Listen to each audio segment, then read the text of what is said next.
Adil Kak Talino, Bacuromin Kak Saruga, Basengat Kak Jubata.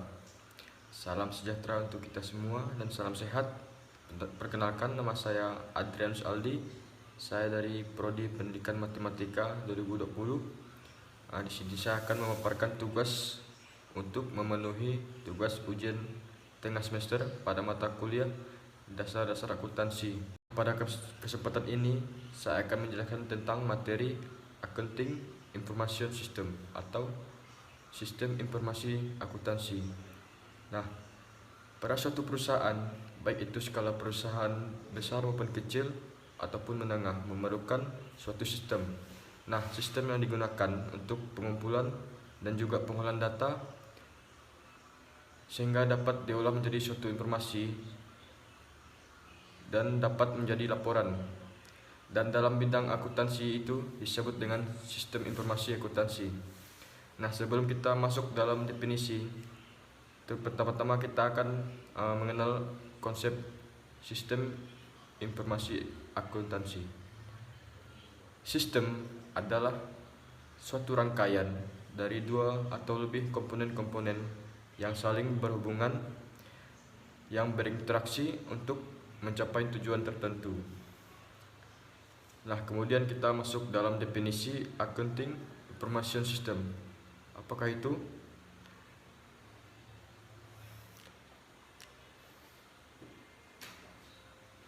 Accounting Information System atau Sistem Informasi Akuntansi merupakan suatu rangkaian untuk mengumpulkan dan memproses data transaksi perusahaan dan menyebarkan informasi finansial kepada para pihak yang membutuhkan.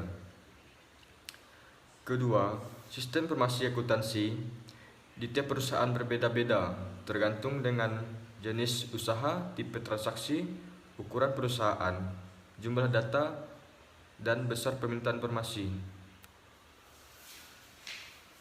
Nah, kemudian yang harus diperhatikan dalam mengumpulkan data dalam bidang akuntansi ini, yang harus diperhatikan yaitu merupakan terdapat 7 kualitas. Yang pertama, relevan. Yang kedua, dapat dimengerti.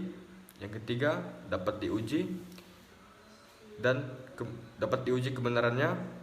Yang keempat, netral. Yang kelima, tepat waktu. Yang keenam, lengkap. Yang ketujuh, mempunyai daya banding. Nah, kemudian untuk menyusun informasi akuntansi memiliki beberapa prinsip. Yang pertama, basic accrual atau pencatatan transaksi pada saat terjadinya peristiwa ekonomi. Dan yang kedua, business continuity atau kelangsungan usaha. Nah, di sini artinya perusahaan dalam melakukan usaha tentunya berupaya untuk melaksanakan kegiatan perusahaan secara berkesinambungan atau terus-menerus. Ketiga, kesatuan usaha. Nah, di mana perusahaan merupakan suatu kesatuan ekonomi yang terpisah dari pihak yang berkepentingan dengan sumber perusahaan. Yang keempat, pengaitan biaya atau relevansi. Dan yang terakhir, harga perolehan. Nah, artinya setiap transaksi pembelian satu barang harus dicatat sebesar harga perolehan tersebut. Dan di sini dasar akuntansinya sama, yaitu diawali dari yang namanya persamaan dasar akuntansi dan siklus akuntansi. Nah, di sini yang sudah kita singgung tadi mengenai definisi Sistem Informasi Akuntansi atau SIA merupakan sebuah sistem dalam akuntansi yang digunakan tentunya untuk membantu manajemen perusahaan, seperti mengumpulkan data-data keuangan, mengolahnya supaya menjadi informasi yang bermanfaat bagi pengguna. Dan di sini beberapa hal tentang sistem informasi akuntansi yang baik dan efektif. Yang pertama, besarnya kas yang dimiliki perusahaan. Kedua, besarnya saldo utang yang harus dilunasi perusahaan. Yang ketiga, banyaknya aset yang dimiliki perusahaan. Yang keempat, besarnya yang dihasilkan perusahaan, maksudnya hasilnya. Yang kelima, besarnya dividen yang bisa dibagikan kepada perusahaan. Yang terakhir, kinerja operasional perusahaan. Kemudian di sini terdapat saldo normal. Saldo normal dari setiap akun-akun yang ada dilaporkan keuangan secara garis besar. Di sini terdapat statement of financial position. Kemudian income statement. Di sini terdapat aset atau harta, liability atau kewajiban atau hutang, equity modal, revenue artinya pendapatan, expense biaya. Di sini jika aset naik maka posisinya akan di debit. Kemudian jika aset turun maka dia berada pada kredit. Untuk liability, equity dan revenue itu sama. Jika turun maka dia berada pada debit, dan jika posisinya naik dia akan berada pada kredit. Untuk expense sama halnya dengan harta atau aset. Jika dia naik maka posisinya berada pada debit, dan jika turun akan berada pada kredit. Kemudian saya akan membahas tentang persamaan dasar akuntansi. Pada akuntansi terdapat satu-satunya rumus untuk dalam perhitungannya. Rumusnya yaitu aset atau harta sama dengan liability atau kewajiban atau hutang plus equity atau modal. Nah, untuk equity sendiri terdapat beberapa komponen, yaitu share capital atau saham, retained earning terdiri dari revenue dikurang expand. Retained earning artinya pendapatan yang disimpan, revenue pendapatan, dan dikurang expand. Maka aset sama dengan liability tambah share capital atau saham tambah retained earning dikurang dividen ditambah revenue dikurang expense. Kemudian di sini terdapat struktur sistem informasi akuntansi. Pertama, sistem informasi akuntansi, siklus akuntansi, laporan keuangan perusahaan dagang. Untuk sistem informasi akuntansi terdapat terminologi dasar, debit dan kredit, persamaan akuntansi, laporan keuangan dan struktur kepemilikan. Kemudian untuk siklus akuntansi terdapat identifikasi dan pencatatan, yang kedua penjumlahan, kemudian posting, yang keempat neraca saldo, yang kelima jurnal penyelesaian, yang keenam neraca saldo disesuaikan, yang ketujuh menyusun laporan keuangan, dan seterusnya. Untuk laporan keuangan perusahaan, yang pertama laporan laba rugi, kemudian yang kedua laporan saldo laba, yang ketiga laporan posisi keuangan, kemudian jurnal penutup. Untuk terminologi dasar terdapat peristiwa, transaksi, akun real, akun nominal, buku besar, jurnal, posting, neraca saldo, jurnal penyesuaian, laporan. Kemudian debit dan kredit.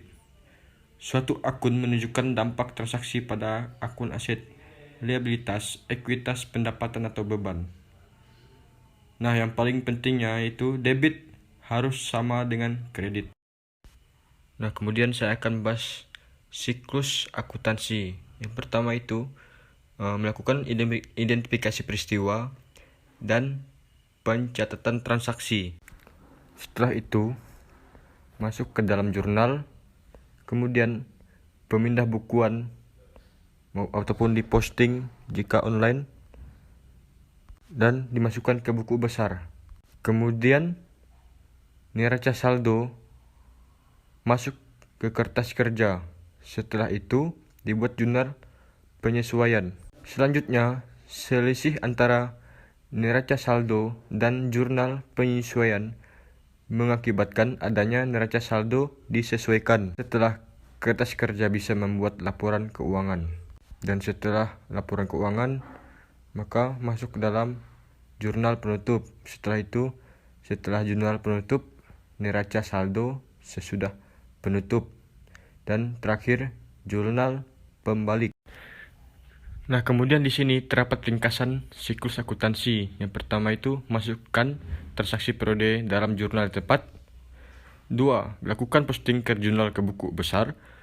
Yang ketiga, siapkan neraca saldo yang belum disesuaikan. 4. Siapkan ayat jurnal penyesuaian dan posting ke buku besar dan seterusnya. Kemudian, laporan keuangan. Yang harus dilakukan yang pertama, laporan posisi keuangan atau yang biasa disebut neraca, menunjukkan posisi aset atau harta, liabilitas, dan ekuitas pada akhir periode. Kemudian yang kedua, laporan laba rugi komprehensif. Di sini menunjukkan kinerja operasional perusahaan selama satu periode, yaitu laba atau rugi saat pendapatan melebihi beban. Untuk laporan laba rugi, jika pendapatan lebih besar dari beban, maka perusahaan akan mengalami laba atau keuntungan. Dan jika sebaliknya, jika pendapatannya kecil dari beban, maka perusahaan akan mengalami kerugian. Jadi dengan adanya laporan posisi keuangan dengan laporan laba rugi komprehensif menyajikan informasi akun laporan posisi keuangan terkait dengan aset kas dan juga dengan ekuitas. Yang ketiga, laporan perubahan ekuitas menunjukkan detail yang mempengaruhi perubahan ekuitas dalam satu periode. Yang keempat, laporan arus kas memperlihatkan sumber arus kas masuk dan arus kas keluar perusahaan. Yang kelima, catatan atas laporan keuangan. Pengungkapan baik yang bersifat keuangan maupun non-keuangan dari akun-akun. Nah, setelah membahas tentang siklus akuntansi, di sini kita dapat mengetahui ada beberapa pihak yang memerlukan dan menggunakan informasi akuntansi atau disebut pemakai informasi akuntansi. Nah, jika pimpinan perusahaan atau manajer perusahaan dinamakan pihak internal, sedangkan pemakai informasi akuntansi berupa investor, karyawan, pelanggan, pemerintah maupun masyarakat dinamakan pihak eksternal. Selain akuntan intern, adanya profesi akuntan seperti akuntan publik yang bekerja secara independen guna menjalankan misi audit terhadap kewajaran laporan keuangan. Kemudian ada akuntan pemerintah yang bekerja di departemen tertentu sebagai pegawai pemerintah, dan juga akuntan pendidik, tugasnya mengajarkan dan mengembangkan disiplin ilmu akuntansi pada masyarakat melalui jalur pendidikan. Nah, terakhir dapat kita simpulkan bahwa sistem informasi akuntansi adalah sistem yang memproses data dan transaksi guna menghasilkan informasi yang bermanfaat untuk merencanakan, mengendalikan, dan mengoperasikan bisnis. Siklus akuntansi adalah sebuah proses penyusunan suatu laporan keuangan yang harus bisa dipertanggungjawabkan dan diterima secara umum, mulai dari prinsip-prinsip dan kaidah akuntansi, prosedur, metode, serta teknik yang berada di dalam siklus akuntansi. Terdiri dari atas identifikasi transaksi, analisis transaksi, saldo, penyusunan jurnal penyesuaian, penyusunan neraca saldo. Setelah penyesuaian, penyusunan laporan keuangan, penyusunan jurnal penutup, penyusunan neraca saldo. Setelah penutupan, penyusunan jurnal pembalik. Sekian dari saya ucapkan terima kasih. Adil Kak Taluneo, Bacuramin Kak Saruga, Basengat Kak Jubata.